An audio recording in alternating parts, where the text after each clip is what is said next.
you ever wondered how the conditions of the Treaty of Versailles led to the rise of leaders like Hitler, Mussolini and Hirohito? We're going to delve into that, digging deep into the pages of history.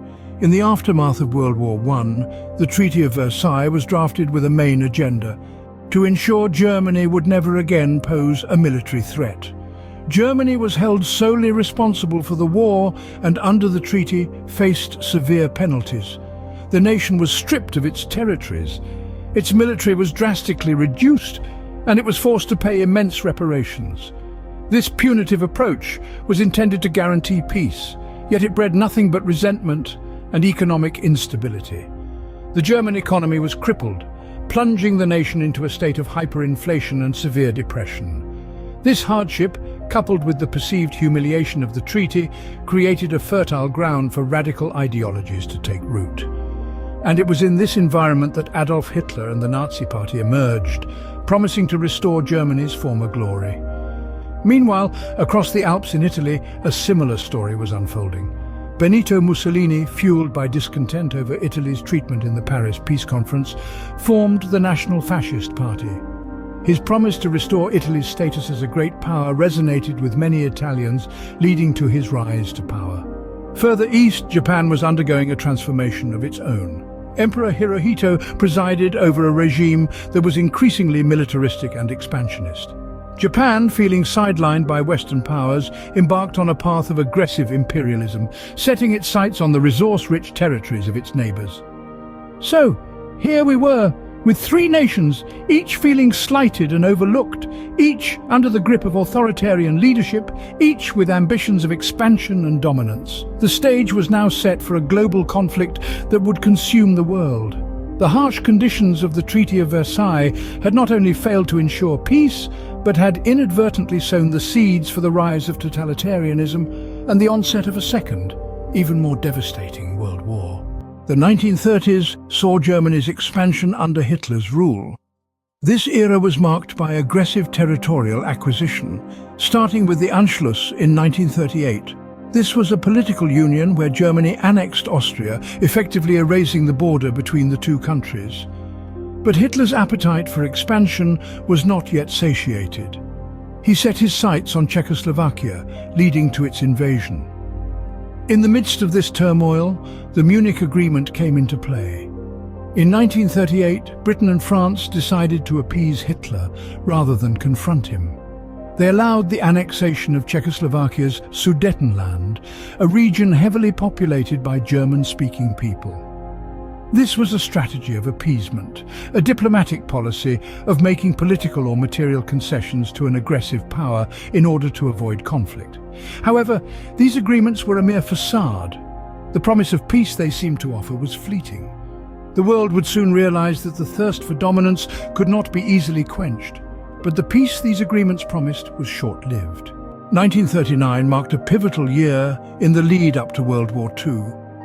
In a move that shocked the world, Germany and the Soviet Union, two seemingly ideologically opposed powers, signed a non-aggression pact.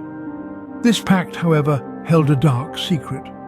Behind closed doors, these nations had silently agreed to carve up Eastern Europe between them, stoking the flames of the conflict to come. Meanwhile, Hitler's ambitions grew bolder. On September 1st, the German forces rolled into Poland, blatantly defying the international agreements. This audacious invasion, a brutal display of Hitler's expansionist ideology, was the final straw for Britain and France. They could no longer stand by and watch as Hitler tore through Europe. On September 3rd, both nations declared war on Germany, standing in defense of Poland and in opposition to Hitler's aggressive expansion. The world was now at war. The early years of the war saw Germany's rapid expansion across Europe. The Blitzkrieg, or Lightning War, a strategy developed by the Germans, marked a significant shift in the art of warfare. This strategy was a fast-paced, all-out assault that sought to shock and disorient the enemy. The aim was to deliver a swift and decisive victory, and it was remarkably effective. Countries fell to the might of the German war machine: the Netherlands, Belgium, Norway, and then the jewel in the crown, France. All succumbed to the relentless onslaught of the Blitzkrieg. But the island nation of Britain stood defiant. The Battle of Britain was a testament to the courage of the Royal Air Force. The skies above Britain became a battleground as the Luftwaffe, Germany's air force, unleashed wave after wave of bombers and fighters. The RAF, although outnumbered, held their ground, their Spitfires and Hurricanes becoming symbols of resistance. They defended their homeland against the German air attacks, proving that the Blitzkrieg was not invincible. In the summer of 1941, Hitler made a decision that would alter the course of the war. In a move that shocked the world, he broke the non-aggression pact with the Soviet Union and launched Operation Barbarossa. It was a massive invasion, the largest in the history of warfare, involving more than 3 million German soldiers. The Eastern Front was a brutal theatre of war, marked by savage battles and horrendous conditions. Operation Barbarossa initially saw great success for the Germans, but the harsh Russian winter and fierce Soviet resistance began to take their toll. The German advance was eventually halted, and they found themselves in a war of attrition they were ill prepared for. And so, as 1941 drew to a close, it became clear that Germany's rapid expansion had been halted. The Blitzkrieg had met its match in the skies above Britain, and Operation Barbarossa had become a quagmire on the Eastern Front. The tides of war were about to change. 1941 brought the United States into the war and marked a turning point on the Eastern Front. December 7th, a date which will live in infamy, saw the Japanese launch a surprise attack on Pearl Harbor. This devastating assault led to the United States shaking off its neutrality and stepping onto the global stage of war. Over in Europe, the brutal winter of 1942 hosted one of the most significant battles of the war, the Battle of Stalingrad. The German army, led by Hitler's misguided belief in their invincibility, met a fierce resistance from the Soviet Union. A city reduced to rubble became a graveyard for the German Sixth Army as they were encircled and defeated. This marked a crucial turning point on the Eastern Front. From the ashes of Stalingrad, a glimmer of hope emerged. The tide was beginning to turn against the Axis powers. The Allies were starting to push back.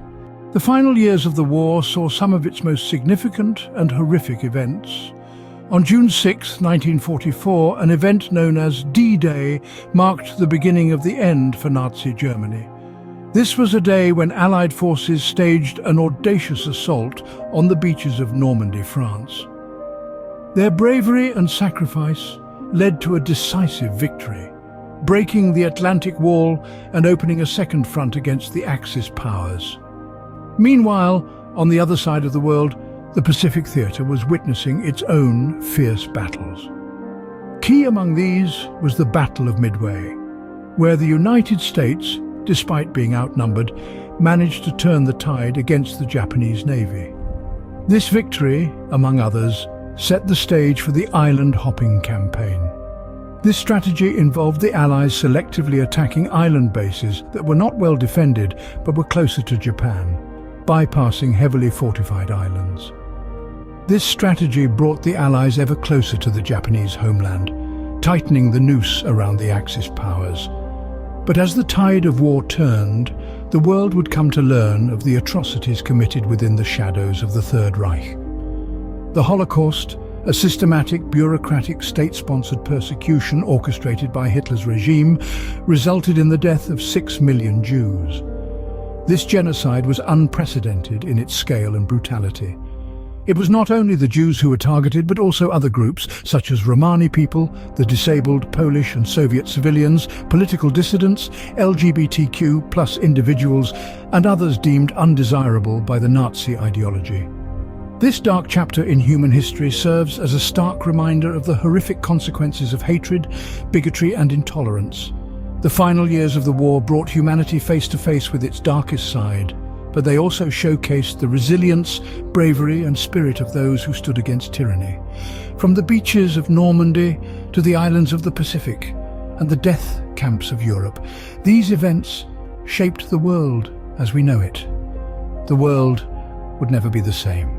1945 marked the end of World War II and the beginning of a new world order. As the echoes of conflict began to fade, the world's leaders gathered at the Yalta and Potsdam conferences. There they deliberated on the fate of post-war Europe, carving out spheres of influence and deciding the future of Germany. Meanwhile, in a bid to hasten the end of the war, the United States unleashed a new, terrible force. The atomic bombs dropped on Hiroshima and Nagasaki decimated cities and claimed countless lives, leading to Japan's surrender in August. As the dust settled, nations sought to prevent such a horrific war from recurring. The result was the formation of the United Nations in 1945, a global organization aiming to foster international cooperation and maintain peace. World War II had ended, but its impact was far from over.